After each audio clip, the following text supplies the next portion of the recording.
Okay, we're here with Aidan at the lathe. Just did a barrel project for this AEM5 chambered in 6.5 Creedmoor. And on this 6.5 Creedmoor precision rifle barrel. And we are now finishing up.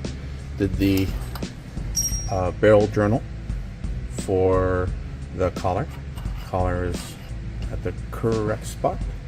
That's nice and polished down. Cut back, threaded the barrel from 20 something, 24 inches or something down to, I think we're at 18 inches. And now we're just confirming concentricity here, make sure we're all good to go. Just prove out make sure our dials are set. Both of them wiggling out there.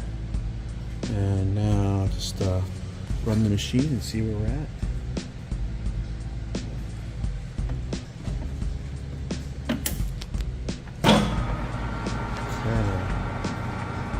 Both are 1,000 indicators. Not messing around there. So at the face, we're inside of a 1,000, and out beyond, I guess that looks like what? 7 inches out. We're still inside 1,000. So I say that's pretty darn concentric. Good job, Aidan.